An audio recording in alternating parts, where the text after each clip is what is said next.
The radio crackled with static at 3:47 hours, breaking the suffocating silence that had engulfed forward operating base Viper for the past 6 minutes. 6 minutes of dead air from Team Bravo. 6 minutes since their last transmission. Taking heavy fire. Request immediate close air support. Grid follows. Then nothing. The kind of nothing that makes seasoned operators' blood run cold and keeps generals awake at night, staring at situation boards painted in enemy red. Major Elena, Reaper, Vasquez pressed her flight helmet against the cockpit glass of her A-10 Thunderbolt II, watching the Hindu Kush mountains roll beneath her like sleeping giants. The twin General Electric turbofans hummed their familiar death song, a sound that had become her lullaby over 3 deployments. Her hands moved across the instruments with practiced precision, each switch and dial an extension of her will. The heads-up display painted green numbers across her field of vision. Altitude 15,000 feet, airspeed 350 knots, fuel sufficient for another 2 hours of loitering death. Hawkeye 6, this is Reaper 1-1, she transmitted, her voice steady despite the knot forming in her stomach. Still no contact with ground team. Negative, Reaper. Last known position was grid November Kilo 7742. Intelligence indicates possible ambush scenario. Proceed with extreme caution. Elena's jaw tightened. She'd flown close air support for Navy SEALs before, knew their reputation for getting into impossible situations and somehow walking out alive. But 6 minutes of silence wasn't tactical discipline. It was trouble. The kind of trouble that turned heroes into names carved in black granite. The A-10 banked left, following her targeting pod's thermal signature toward the suspected contact area. Below, the landscape transformed from barren peaks to a narrow valley choked with ancient stone buildings and terraced fields. Perfect ambush country. Perfect place to die unseen and unheard, your only witness the indifferent stars. Her radio erupted suddenly. Any station, this is Trident Actual. We are pinned down, taking casualties. Multiple enemy positions in the village. We need close air support now. The voice was young, strained, crackling with desperation and static. Elena could hear the distinctive snap of AK-47s in the background, the deeper boom of RPGs. Her heart rate spiked as training took over, flooding her system with controlled adrenaline. Trident Actual, this is Reaper 1-1. I have your call, marking my position now. She toggled her navigation lights twice, a brief constellation against the star-drunk sky. Below, in a cluster of mud brick buildings that had witnessed centuries of warfare, 8 American warriors were fighting for their lives against overwhelming odds. They couldn't know that their salvation wore the call sign of death itself, piloting 30,000 pounds of titanium-bathed fury through the mountain darkness. But they were about to find out. The mockery had started during her first week at Bagram Air Base. The princess, they called her behind her back, though never where Elena could hear. The other pilots, good men, most of them, quite reconcile the contradiction she represented. 5'3" in flight boots, 120 pounds soaking wet, with the kind of dark eyes that seemed to catalog every slight, every dismissive glance. They saw her perfectly pressed flight suit, her regulation bun that never showed a strand out of place, and made their assumptions. What they didn't see was the daughter of a Tucson mechanic who'd rebuilt her first engine at age 12. They didn't see the Air Force Academy graduate who'd finished third in her flight training class, or the pilot who'd logged over 800 combat hours across 2 previous deployments. They certainly didn't see the woman who'd earned her call sign during a mission over Kandahar, when she'd made 17 close-range gun runs on enemy positions. Her 30 GAU-8 cannon turning a Taliban stronghold into smoking rubble while evacuating wounded Marines. Reaper 1-1, we need you to make a show of force, came the voice from Trident Actual, cutting through her memories. Enemy positions are danger close to our location. We're marking with infrared strobes. Elena's eyes flicked to her targeting pod display, switching to thermal imaging. The village below bloomed in shades of white and gray, the heat signatures of human bodies standing out like candles in the darkness. She could distinguish between the seals, huddled in defensive positions behind low walls, and their attackers, who moved with the confidence of superior numbers. Trident actual, I count approximately 30 enemy combatants. Confirm you want gun runs on the north and east buildings. Affirmative, Reaper. We're taking heavy casualties. Whatever you're going to do, do it fast. The urgency in the SEAL's voice hit her like a physical blow. These weren't just voices on the radio anymore.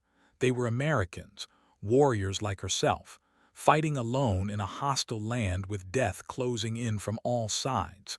The weight of their trust settled across her shoulders like a mantle. Alina rolled the A-10 into a steep banking turn, lining up her first attack run. The aircraft responded to her touch like a familiar friend, nose dropping toward the earth as she began her dive. The GAU-8 cannon, that 7-barrel messenger of destruction mounted in the aircraft's nose, waited silently for her command. "Guns, guns, guns," she transmitted, her finger finding the trigger. The night exploded in fire and thunder. The A-10's cannon fired at a rate of 3,900 rounds per minute, each 30 round the size of a milk bottle, and capable of punching through tank armor.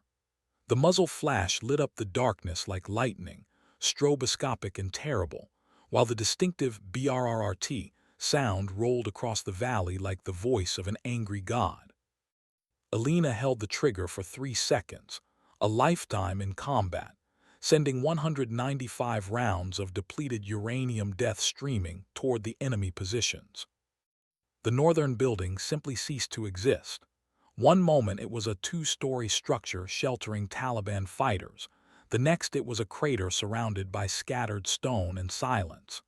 The thermal blooms of human heat signatures vanished instantly, replaced by the cooler grays of debris and dust. "Holy shit," the voice over the radio was pure amazement. "Reaper, that was right on target. The whole north side just disappeared."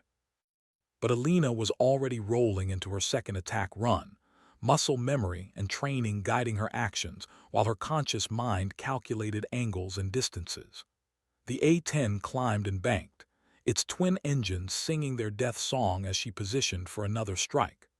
Below, she could see enemy fighters scrambling from their positions, some running for cover while others continued firing at the pinned SEALs.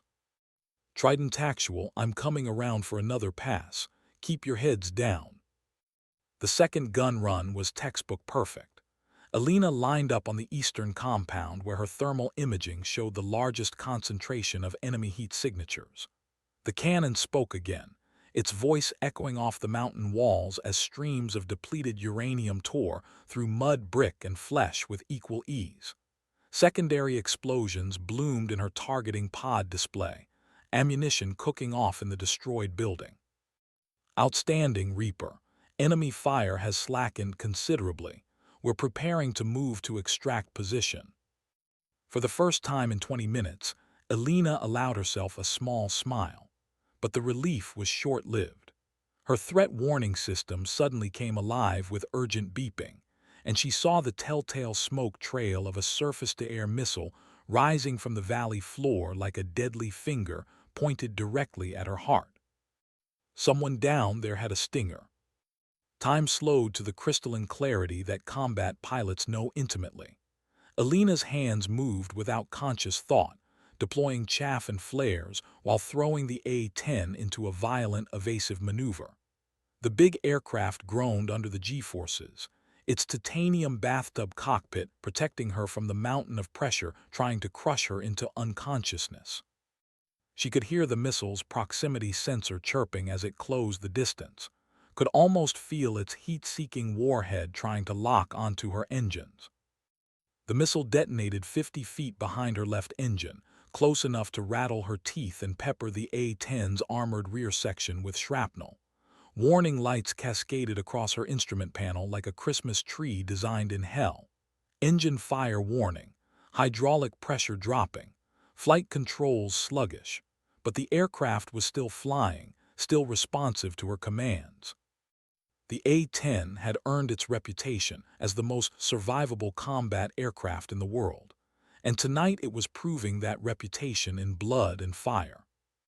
Reaper 1-1, we saw the hit. Are you okay up there? Alina ran her eyes across the damage control checklist, her training taking over from the adrenaline. Left engine was running rough but still producing power. Primary hydraulic system was compromised but backup systems were online. She could still fight, could still support the troops on the ground who were depending on her.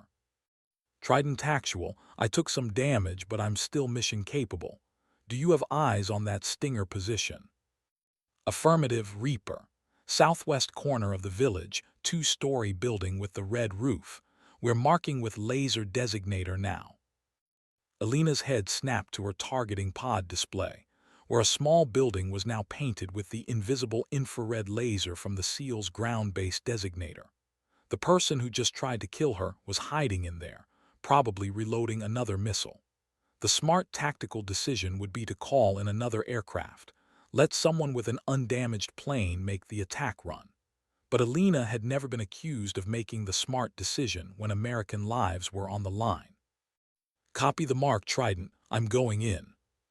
She rolled the wounded A-10 into another attack dive, ignoring the warning lights and the rough vibration from her damaged engine. The aircraft wanted to pull left, forcing her to fight the controls to maintain her attack heading. Below, she could see muzzle flashes from the building as enemy fighters tried to bring her down with small arms fire, futile gestures against the A-10's titanium armor, but brave nonetheless. This time she selected high-explosive rockets instead of the cannon, 6 Hydra 70s that would turn the building into a memory. The rockets ripple-fired from her wing pylons in a spectacular display of orange flame and white smoke. Each 2.75-inch rocket carried 17 pounds of high explosive, enough to level a house. All 6 found their targets simultaneously, the building disappearing in a massive fireball that lit up the entire valley. The explosion was so violent it rocked the A-10 even at 8,000 feet altitude.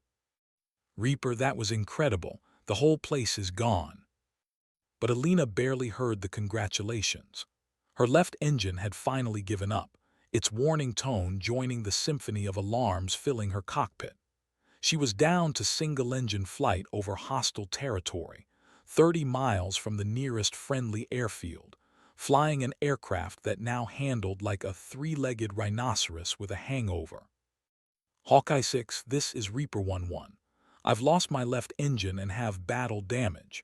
Requesting priority return to base and emergency services standing by. The tower controller's voice was crisp and professional, but Alina could hear the concern underneath. Roger, Reaper. Emergency services are being notified. What's your fuel state and estimated flight time to base? Alina checked her gauges, running quick mental calculations. Fuel is sufficient for 45 minutes flight time. I can make Bagram if the right engine holds together. But even as she spoke the words, Alina knew the odds weren't in her favor. The A-10 was tough, legendary for its ability to absorb damage and keep flying, but she was pushing the limits even for the venerable Warthog. One engine, damaged hydraulics, and 30 miles of unfriendly territory ahead. It would be close. Trident Actual, I need to head home for repairs. Are you secure for extract? The SEAL team leader's voice came back immediately, and this time there was something different in his tone. Something Alina had never heard directed at her before, pure, unqualified respect. Reaper 1-1, thanks to you we're green across the board. All friendly personnel accounted for and ready for extract. You saved 8 American lives tonight. We won't forget. As Alina nursed her damaged aircraft toward the relative safety of Bagram Air Base, those words echoed in her mind. 8 American lives. 8 warriors who would go home to their families because she'd been willing to risk everything in a damaged aircraft over hostile territory. The mockery, the dismissive comments, the casual assumption that she couldn't handle the pressure, none of that mattered now. What mattered was the mission, and she'd completed it. The right engine coughed once, twice, then smoothed out again.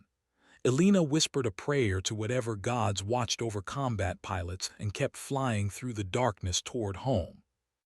The emergency vehicles were already in position when Elena began her approach to Bagram's runway, their red and white lights creating a constellation of safety on the dark tarmac.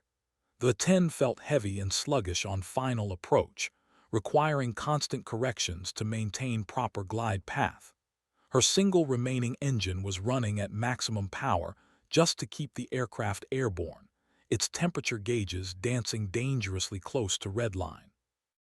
Reaper 11, you're cleared for emergency landing, runway 36, emergency vehicles standing by. Elena could see the crashed trucks positioned along the runway, their crews ready to spring into action if her approach went wrong. But the A-10 had carried her this far. She trusted it to carry her just a little further. The runway lights rushed up to meet her, and she felt the familiar bump of wheels touching concrete. She'd made it. As the aircraft rolled to a stop, surrounded by emergency vehicles and ground crews, Elena pulled off her helmet and let her dark hair fall free. Her hands were shaking now that the adrenaline was wearing off, the full weight of what she'd just survived settling over her like a cold blanket.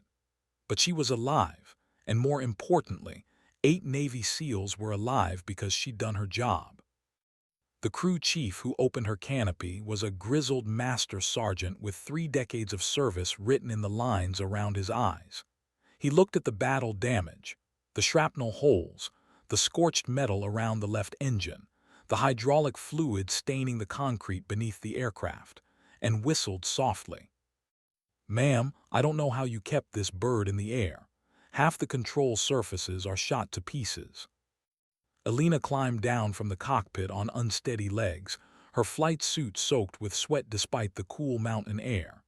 "The A-10's tougher than it looks, Sergeant."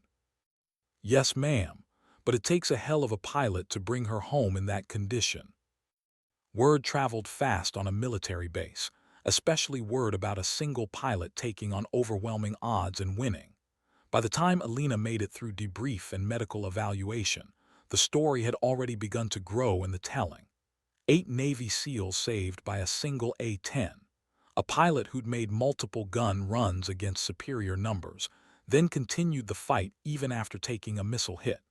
The kind of story that becomes legend in military circles.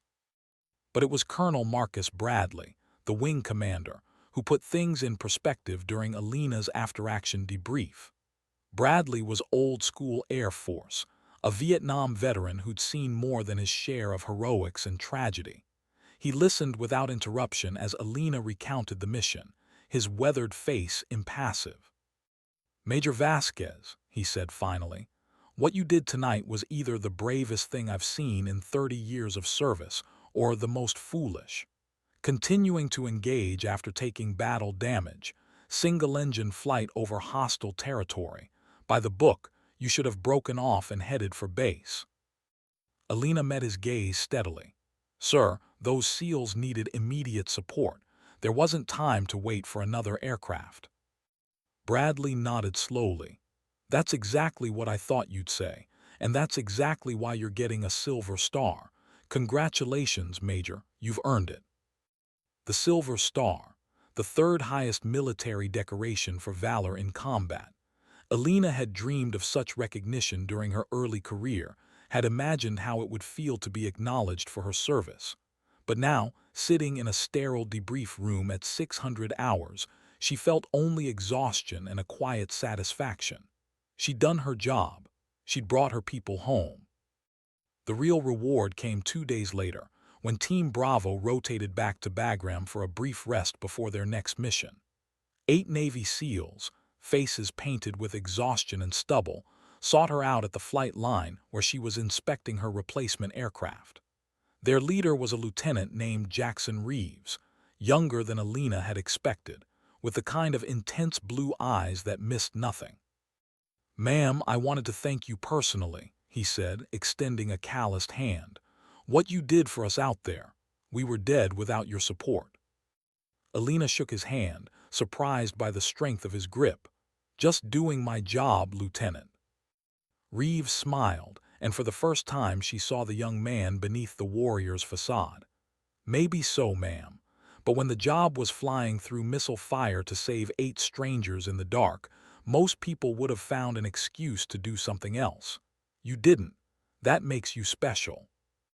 His teammates nodded their agreement, and Alina saw something in their faces she'd never seen before: genuine respect from elite warriors who tested her under fire and found her worthy.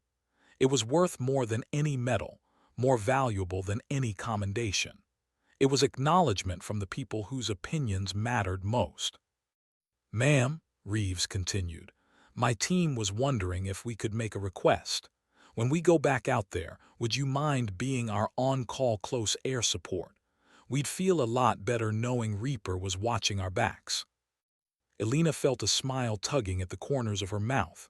"I'd be honored, Lieutenant." As she watched the SEALs walk away across the dusty tarmac, Elena realized something had fundamentally changed during that mission. She was no longer the outsider trying to prove herself worthy of belonging. She was one of them now, tested by fire and accepted by warriors who valued actions over appearances. The call sign, Reaper, was no longer just a reference to her marksmanship. It was a promise to America's enemies and a comfort to its defenders. The mockery had stopped. The dismissive glances had been replaced by respectful nods. Word had spread through the pilot community about the major who'd taken on a village full of Taliban with a damaged aircraft and won. But Alina barely noticed the change in attitude. She was too focused on the mission, too absorbed in the deadly serious business of keeping American warriors alive in a hostile land. Over the following weeks, Alina flew mission after mission, each one adding to her growing reputation. She became the pilot that ground commanders specifically requested, the close air support specialist who could put ordnance on target within meters of friendly forces. Her aircraft, a new A-10 with Reaper painted beneath the canopy rail, became a familiar sight over the battlefields of Afghanistan. But it was during a mission near the Pakistan border that Alina truly understood what her call sign had come to mean. She was providing overwatch for a convoy moving through a known ambush zone when her radio crackled with an unfamiliar voice. Young, scared, clearly a soldier facing combat for the first time. Any aircraft, this is Cherokee 3. We're taking heavy fire from multiple directions. We have wounded and can't move. Please, anybody, we need help." Alina checked her position, confirming she was still 10 minutes out from the convoy's location. "Cherokee 3, this is Reaper 11. I'm inbound to your position. Hold tight." There was a moment of silence then. "Did you say Reaper, the Reaper?" Alina frowned at the reverence in the young soldier's voice. "This is Major Vasquez, call sign Reaper. What's your tactical situation?" "Ma'am, we heard about what you did for the SEALs. Thank God you're here. We're trapped in a dried riverbed, approximately 20 enemy fighters on the ridges above us. They've got RPGs and automatic weapons." As Alina approached the contact area, she could see the tactical situation developing below. The convoy, 4 Humvees and a supply truck, was pinned down in exactly the kind of terrain that made ambushes deadly. A narrow valley with commanding heights on both sides. Muzzle flashes sparkled from the ridgelines like malevolent stars, and she could see the soldiers huddled behind their vehicles, returning fire when they could but clearly outgunned. This would require precision flying, the kind of close air support that separated competent pilots from legends. Alina took a deep breath, centered herself, and began her attack run. "Cherokee 3, I'm beginning my attack. Mark your positions with smoke." Green smoke billowed up from the convoy's position, clearly defining the friendly forces for Alina's targeting systems. She rolled the A-10 into a steep dive, lining up on the western ridgeline, where the heaviest concentration of enemy fire originated. The familiar weight of the aircraft settling into its attack profile felt like coming home. Guns, guns, guns. The 30mm cannon spoke its deadly language, walking a line of destruction along the ridge. Dust and stone erupted in a continuous explosion as the depleted uranium rounds found their targets. When Alina pulled off the attack run, the western ridge had gone silent. Holy shit, Reaper, that was incredible. The entire west side just stopped shooting. But Alina was already rolling into her second attack, this time targeting the eastern ridge. She could see enemy fighters trying to relocate, their heat signatures bright against the cooler stone in her targeting pod display. Another gun run, another devastating impact. The distinctive sound of the A-10's cannon echoed off the valley walls like thunder. Within 5 minutes, the ambush had been broken. 20 enemy fighters had been reduced to scattered survivors fleeing deeper into the mountains. The convoy was free to continue its mission, its cargo of medical supplies and ammunition desperately needed by forward operating bases along the border. Reaper 1-1, this is Cherokee 3. I don't know how to thank you. You saved our entire convoy. Alina's voice was matter-of-fact, professional. That's what we're here for, Cherokee. Get your wounded to medical care and stay alert. This area's still hot. But as she flew back toward Bagram, Alina reflected on something she'd heard in that young soldier's voice when he'd realized who was coming to help him. Relief, certainly. Gratitude, absolutely. But something else too, confidence. The knowledge that help was coming, that someone with a proven track record was on the way. That's what her call sign had become, not just an identifier but a promise. A guarantee that when American forces were in trouble, when the situation looked hopeless, Reaper would be there with 30,000 pounds of close air support and the skills to use it effectively. It was a responsibility that both humbled and inspired her. The months that followed blurred together in a haze of missions, each one adding another chapter to Alina's growing legend. She flew support for Army Rangers conducting night raids, provided cover for Marine patrols moving through contested territory, and delivered precision strikes that turned the tide of battles across eastern Afghanistan. Her aircraft became a familiar sight to American ground forces, and enemy fighters learned to scatter when they heard the distinctive sound of twin turbofan engines approaching.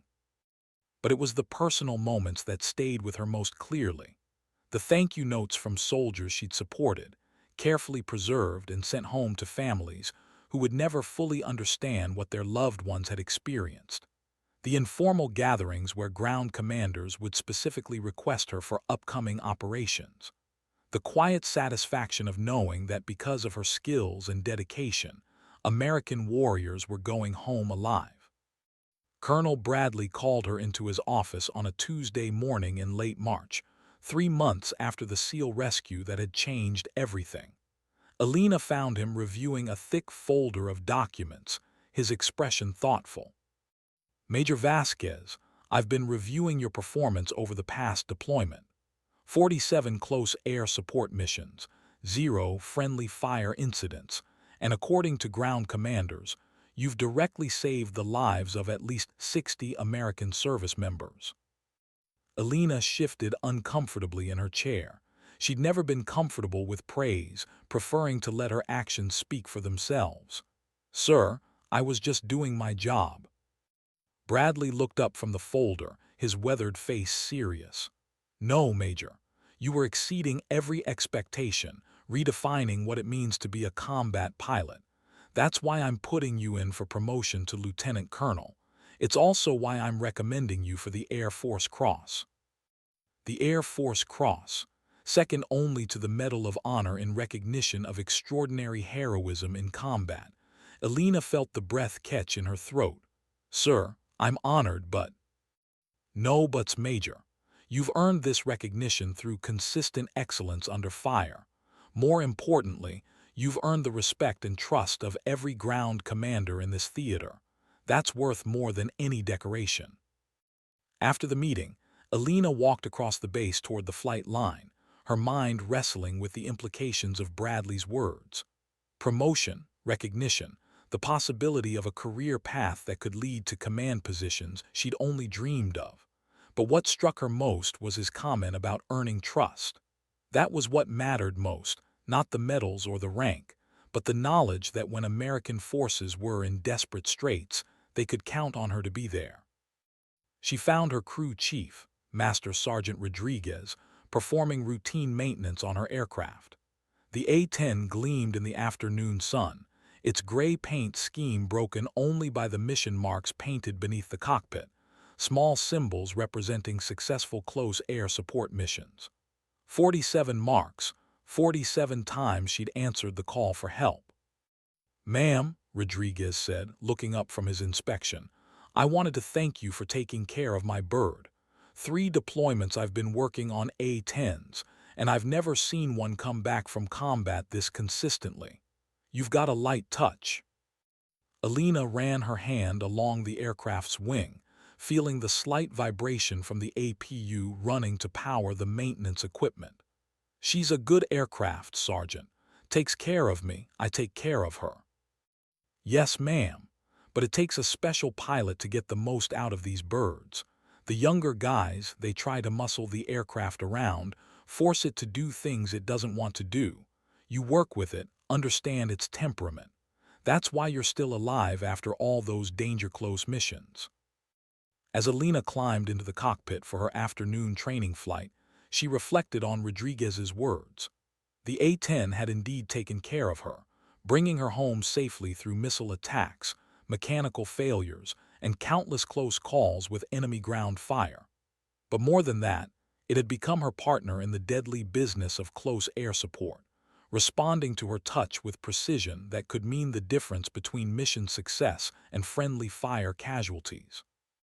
The twin engines spun up with their familiar whine, and Alina went through her pre-flight checklist with automatic precision. Every switch, every gauge, every system check was performed with the meticulousness that had kept her alive through 2 combat deployments. As she taxied toward the runway, she caught sight of a group of soldiers gathered near the base perimeter, their attention focused on her aircraft. One of them, a young corporal she didn't recognize, raised his hand in a casual salute. Others followed suit, until the entire group was saluting the distinctive silhouette of the A-10 as it passed. Alina felt a lump form in her throat as she realized what she was seeing: respect from the ground troops who depended on pilots like her for their survival. She keyed her radio transmitter and rendered a crisp salute in return, a gesture that would be invisible to the soldiers but meaningful to her. They were why she flew these missions, why she risked her life night after night in the hostile skies over Afghanistan. Not for medals or recognition, but for the young Americans who wore the uniform and carried the flag into harm's way. The news came on a Thursday morning that changed everything. Alina was reviewing mission plans for an upcoming operation when Colonel Bradley's aide found her in the briefing room, his expression grave. "Ma'am, the colonel needs to see you immediately. It's urgent." Alina followed him across the base, her mind racing through possible scenarios: emergency recall, family crisis, mission change, but nothing prepared her for what Bradley told her when she entered his office. "Alina, sit down. I've got some difficult news." She settled into the chair across from his desk, nodding the unusual use of her first name. Bradley was strictly formal during duty hours. This deviation suggested something serious. "I just received word from Washington. Your promotion to lieutenant colonel has been approved, effective immediately. Congratulations." Alina waited for the other shoe to drop. Bradley's tone suggested this good news was coupled with something less pleasant. "The bad news is that you're being transferred stateside for a new assignment. Apparently, Air Force Brass wants you to help establish a new close air support training program at Nellis. You'll be working with ground forces to develop improved tactics and procedures." The words hit Alina like a physical blow. Transferred stateside, away from the missions that had defined her career, away from the warriors who depended on her skills. It felt like being benched in the championship game. "Sir, if I may ask, is this transfer voluntary?" Bradley's expression softened slightly. "Alina, You've done 3 combat deployments in 4 years. You've flown more danger-close missions than any pilot in the Air Force. Command is concerned about pilot burnout, and frankly, they want to preserve your institutional knowledge before something happens to you. She understood the logic, could even appreciate the concern for her welfare. But leaving Afghanistan felt like abandoning her post, walking away from the mission when she was most needed. "When do I ship out, sir?" "2 weeks. I'm sorry, Alina. I fought for you, tried to get them to delay the transfer, but the orders came from too high up the chain. Sometimes the needs of the service outweigh personal preferences." 2 weeks. 14 days to prepare for the end of everything that had given her career meaning. Alina stood and saluted, her military bearing intact despite the emotional turmoil beneath the surface. "I understand, sir. I'll begin transition procedures immediately." The final 2 weeks passed in a blur of farewell ceremonies, equipment turn-in, and administrative processing. Alina flew her last combat mission on a Tuesday night, providing overwatch for a convoy moving supplies to a forward operating base near the Pakistan border. It was routine, uneventful, exactly the kind of mission she'd flown dozens of times before. But as she watched the convoy disappear safely into the darkness, Alina felt the weight of finality settling over her. This was it, the end of her combat flying career, at least for now. Everything she'd worked toward, everything she'd proven, was being left behind in the mountains of Afghanistan. Lieutenant Jackson Reeves found her at the flight line the next morning, standing beside the A-10 that had carried her through so many missions.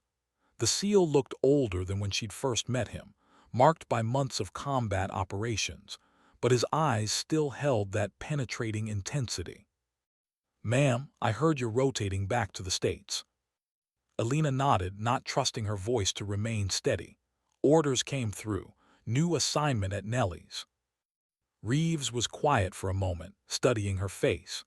Then he reached into his cargo pocket and pulled out a small object, a Navy SEAL trident pin, the symbol worn by America's premier maritime special operations force.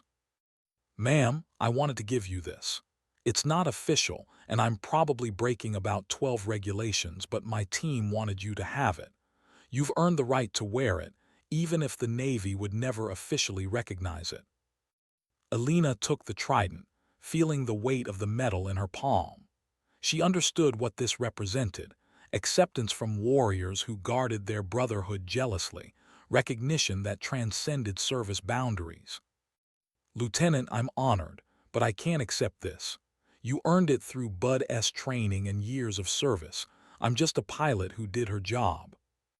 Reeves smiled, and for a moment she saw the young man he'd been before the war marked him. "Ma'am, with respect, you're wrong. You're the pilot who saved our lives when everyone else said it couldn't be done. You're the one who kept flying through missile fire to support troops in contact. That makes you one of us, regardless of what uniform you wear." She looked down at the trident, then back at Reeves. "Thank you, Lieutenant. I'll treasure this." As she watched him walk away across the tarmac, Alina realized that this was what she'd take with her from Afghanistan, not the medals or commendations, but the respect of warriors who tested her under fire and found her worthy. It was a gift more valuable than any decoration, more meaningful than any promotion. The flight to Dover Air Force Base was long and uncomfortable, a series of military transports that carried Alina away from everything that had defined her for the past year. She spent the hours staring out at clouds and ocean, the Navy SEAL trident secured in her cargo pocket like a talisman. By the time she landed on American soil, Lieutenant Colonel Alina Vasquez was already planning her return to combat. But first, she had a new mission: training the next generation of close air support pilots. If she couldn't be in Afghanistan herself, she could at least ensure that the pilots who took her place were prepared for the challenges they'd face. It wasn't the assignment she'd wanted, but it was the assignment the Air Force needed her to accept. 3 months later, Alina stood before a classroom full of young pilots at Nellie's Air Force Base. their faces eager and confident in the way that only comes from never having been shot at. She looked out at them and saw herself 5 years earlier, skilled, dedicated, but completely unprepared for the realities of combat aviation. "Ladies and gentlemen," she began, her voice carrying the authority of someone who'd proven herself under fire, "close air support is not about flying fast or looking impressive. It's about precision, patience, and the absolute commitment to bring every American warrior home.